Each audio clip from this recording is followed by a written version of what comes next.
Magandang araw mga Aldab Nation! May panibago na naman po akong update para sa inyong lahat. Pero bago natin ito umpisahan ay huwag niyo muna kalimutan na mag-subscribe sa aking YouTube channel at i-click mo na rin ang katabing bell button para maging updated ka sa mga latest videos na i-upload ko. At kapag umabot na ng 100,000 subscribers ang aking channel ay may sorpresa ako para sa inyong lahat. Alam kong excited na kayo kaya naman ngayon, umpisahan na natin ang ating kwentuhan. Ang pag-uusapan natin ngayong araw na ito kung saan ang mga ganap ng May chart sa ngayon ay dapat nyo itong malaman. Bakit nga raw ba parang nananahimik ngayon ang May chart? Ang tanong ng marami, ano nga ba ang ganap ng dalawa? ZGOC no more na nga ba talaga? At kampante nga lang ba dapat tayong lahat para sa May chart? Gaano ito katotoo at may sapat nga bang ebidensya makakapagpatunay rito? Well, yan ang ating aalamin at pag-uusapan ngayong araw na ito. Pero bago ho yan, ibibitinin ko muna kayo ng kaunting-kaunti lamang ko. Magbasa muna tayo ng mga nakakatuwang post ni Manny Mysterio01 sa Twitter. Kaya naman wag na natin patagalin pat sabi niya sa kanyang tweet, Pa, ano bang iniisip mo? Wala. Ba't tahimik ka? Wala nga. Nasa labas lang ako. Pag matino ka ng kausap, iiwan mo ko? Oo. Napapagod ka na ba sa akin? Huwag kang OA. Sa labas lang ako. Love, gusto mong kumain? Ayoko. Hinahanap ka ng mga bata. Kumain na sila? O ikaw? Sabay na tayo?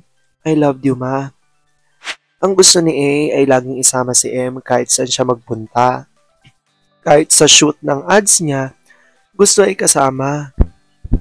Pagdating kasi sa mga personal niyang gamit, dapat ay si M lang ang nag-aasikaso.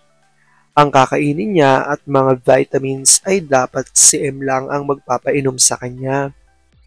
Ayaw niyang mawala sa paningin niya kasi nasobrahan yan ng pagkalulong. Kahit anong pag-deny nyo, marami ang nakakakita kay M sa mga events ni A. Sa mga taping, shooting, etc. Si M ang personal na nag-aasikaso sa mister niya. Kapag may ibang lakad si M, makikita nyo na panay hawak si A sa CP niya. Panay lambing sa misis, kung ano-anong pag-iinarte. Pupuntahan naman ito ni M. Alam kong tuwan-tuwa kayo sa ating binasa pero ngayon pag-uusapan na natin ang ating main topic.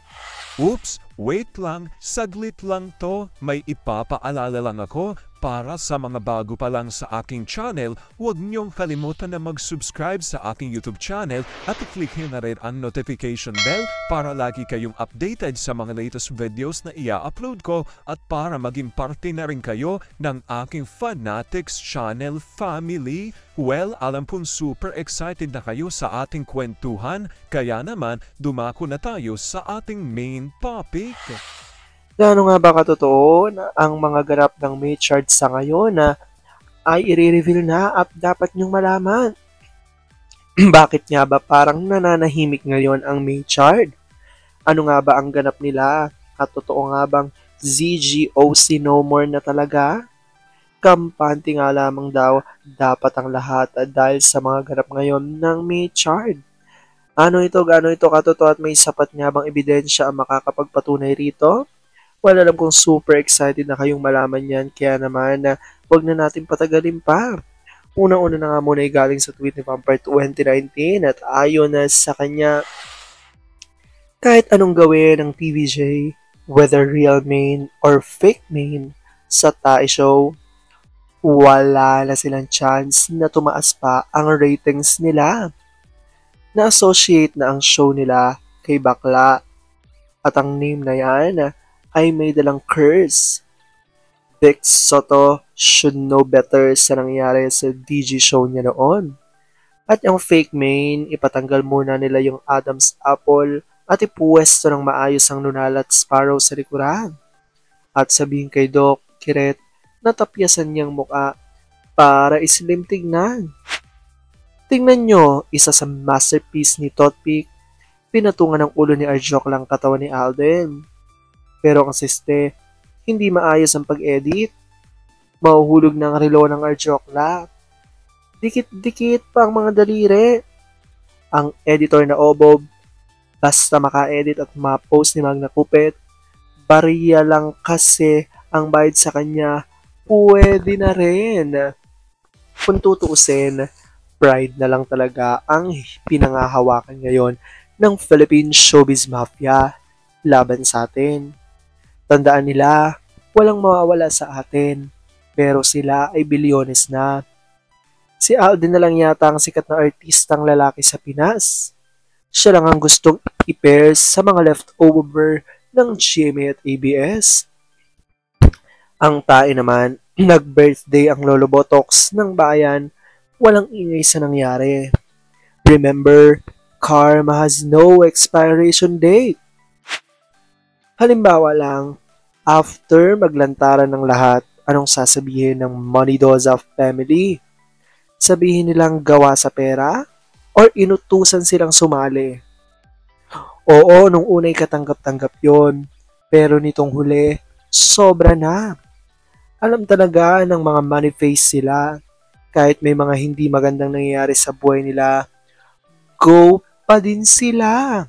Sagot nga ni Beth Jimenez at Gabriela Saya Gaya, tama po, pride na lang ang naiiwan sa kanila. Yung tae, NTS, ocean deep na at takot sumemplang sa ocean floor. Kaya gamit na naman sa Aldab para maka-attract ng viewers. The end of your era. Accept it. Agree, tayo ang nag-enjoy magdutdot, walang nawala sa atin. Samantalang mga ulol, malaki ang nawala. Bilyones ang nawala sa mga ulol.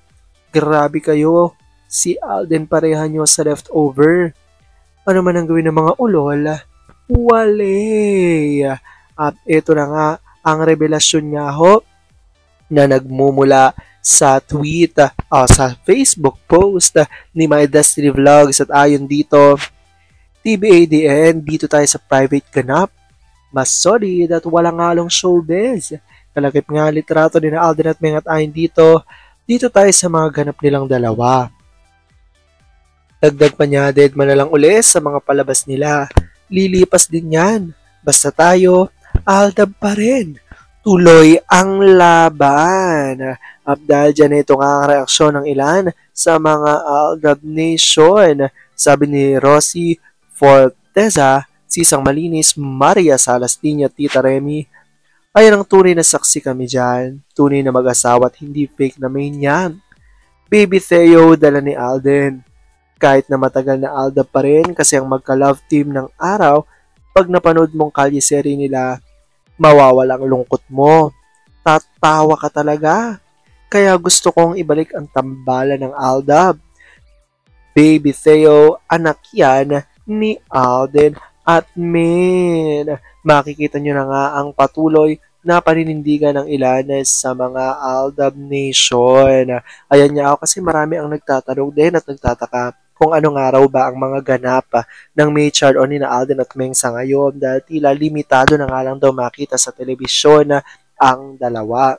So, syempre, marami nga ring mga kumakalat na mga balita na di umano hindi na nga pumirma ng kontrata si Alden. Kaya naman ayon sa mga Aldab Nation, dahil nga raw sa mga sunod-sunod na magagandang balita na ito ay dapat maging kampante lamang ang mga Aldab Nation dahil mas okay na kaysa tinitignan natin ang mga hindi magandang issue o negative issues sa May Chard ay mas tignan natin kung ano daw talaga di umano ang totoo na ganap ng May Chard outside the showbiz. Well, alam kung dahil dito tuwan-tuwa kayo, i-comment down below dyan guys kung ano po opinion nyo patungkol dito. Alam kong dahil dito marami sa inyo mas lalong yung kumakapit at naninindigan na Aldab Nature is real, pero sabi nga natin na kahit na ano pa man na maging desisyon ni na Alden at Meng sa kanilang buhay, karera at buhay pag-ibig, kailangan natin sila supportan, kailangan natin itong tanggapin ng buong buo dahil yun ang kanilang deserve. At yun ang aking update for today's video. Maraming salamat mga Aldab Nation. Ingat!